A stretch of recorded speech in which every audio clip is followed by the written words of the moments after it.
Did you watch the Allen Iverson documentary? No, I have to see it. Yeah, I know it is. It's great. What documentary did I just watch that was great?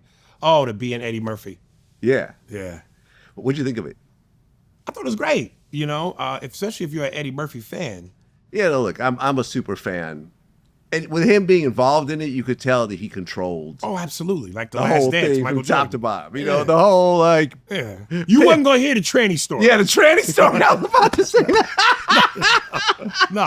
The tranny story was not going to come out in this documentary. What was great was, in a real quick glimpse towards the end, you got a quick reminder of how talented Eddie is when he pulled out the puppets and he did the Bill Cosby and the Richard Pryor. And I said, look, even if he came back to stand up and just was a ventriloquist. Yeah. It'd be weird. Yeah. But it'd be good. It'd be good. It'd be great, actually. Yeah. It'd be great. Yeah. You know what Bill Cosby's favorite movie is? No. Sleeping Beauty. Are you being funny or are you serious? You're stupid. Like the part where she goes to sleep and she doesn't wake up, that's the time when I can get do-do-do-do-do-do. Yeah. You know, the part of the documentary that people are focusing on was he said he met up with Yul Brynner and his wife. Yeah. And he thought that Yul Brynner wanted him to go back to the room and bang his wife while he watched. You know, what was impressive to me was when Eddie said, he never got caught into any of the trappings, any of the temptations, drugs, alcohol. Yeah. And he was like, people always assume that we as comedians, we just everywhere we go. Yeah. When the truth is, most of us are introverts. Most of us are quiet. You know, we light up around the people we know and love and feel comfortable around, but most of us tend to be, you know what I mean? Okay, so with my personal experience, being around Jamie Foxx, he's the center of attention. Yeah. He's not an introvert at all. Well, he usually has pussy around him too. You might not know this, but a lot of people call him Jamie Foxx. Okay, right. I mean, I'm talking about the bigger comedians I personally know. Yeah.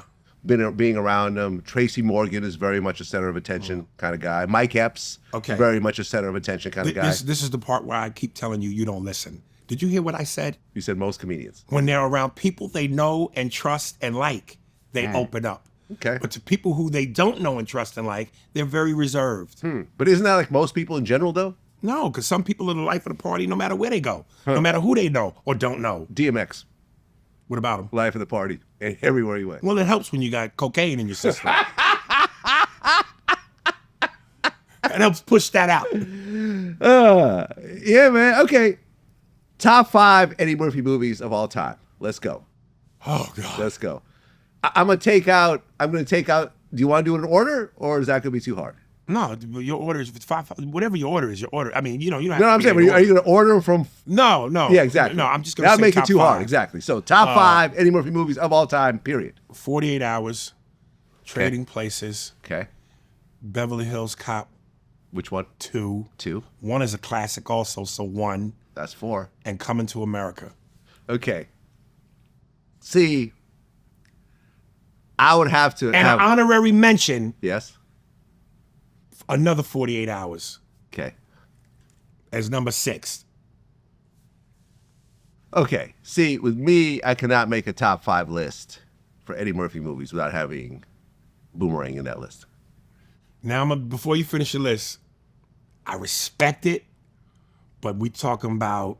Now, Eddie was just on the cusp at that point, because I always say there's 2 Eddies. There's the Chicago Bulls Eddie Murphy, and there's the Washington Wizards Eddie Murphy. Okay. You know, when Eddie was 80s, early 90s, he was MJ in the black and red. When Eddie started doing the family-friendly kid movies, he was Jordan in the Wizards. He was still putting up 20, 22, but he didn't have the same mwah. But I respect Boomerang. Yeah. But go ahead. Well, I just thought Boomerang was just brilliant. And not only was it was different than what he ever did before. Uh-huh. You know, it's like, okay, here's Eddie in a business kind of setting. Yeah. He's not swearing all the time. It was classy. It was classic, and I feel classy. Classy. Yeah. It was classy. It showed a completely black-run company, and it didn't focus on it. And critics fucked with him because of that. I know that. Yeah. I know that. They were like, yo, how could this There's no white people running the place. Where's the white executives? Right, yeah. Exactly. And he's Right. like, well, remember, and he's like, well, no one complained about Boys in the Hood being all black. Of course not, because we was negative. It was negative. Right, but having a Yeah. positive thing. And I just feel like everyone just killed it. John Witherspoon killed it. Martin Lawrence killed it. David Alan Grier killed it. Holly Berry killed it. What's her name? Chris Rock, for as small as Chris his part Rock was. killed it. Yeah, Eartha Kitt killed Eartha it. Kitt. Yeah. It's just like from beginning to end. Yeah. It was just, there was no letting up. Yeah. And Robin Gibbons killed it. Grace Jones. Grace Jones. That's Yeah. what I'm saying. It was Yeah. just great. Classic from scenes, beginning quotables. to end. Yeah. Beginning to end. There was no lull in the movie. Right. It was just awesome. Great script, great acting, not a flaw in that movie. I'm going to tell you 2 Eddie Murphy movies that I think most people feel are underrated, but I don't think they did commercially well at the box office, because if they had, there would have been sequels. Anytime something kills at the box office, Hollywood jumps on the sequel. But Harlem Nights and Life. I mean, I could see an argument for both of those. I mean, And when you have Eddie Murphy, Richard Pryor, Yeah. Red Fox, Yeah. you talking about Jordan, Magic, and Bird, for what that was, did it deliver on that level where you were just, oh, your sides are splitting, your tear ducts are wet, Yeah. oh my God, you got a headache. yeah, I think that was like a love letter that Eddie gave to his, To people, his icons, to the generations. to the generation. Yeah. And I thought he did a great job of it. Yeah. In the documentary, what shocked me was he said that Red Fox died penniless. He had to bury Red Fox. And Buckwheat. And Buckwheat. Now, the Buckwheat thing I can kind of get, because, Buckwheat was a child actor. He didn't have an adult career. I get it. But Red Fox had a syndicated TV show. Yeah. Red Fox had a whole network TV show for how many years? But they were screwing him then. Yeah, it was Listen, it was sad. This business sodomizes you. You know what I mean? And if you can survive the sodomy and you got a story to tell, then you're a winner. That's why I love when Dave Chappelle said, Eddie survived this business. And part of that, goes on Eddie, because again, he didn't fall for any of the trappings. But what's your list? So Boomerang, what's your other 4? Okay, Boomerang. Trading Places. Why is this so hard for you? Because I want to pick the right movies. Because there's four so much greatness. The 5 of mine were pretty right. No, I mean, I'm not arguing with your 5. I just said Boomerang needs to be in the list. Okay, so You got you said I think Trading Places. the first Beverly Hills Cop. Boom, that's 3. That's 3. Nutty Professor. Coming to America.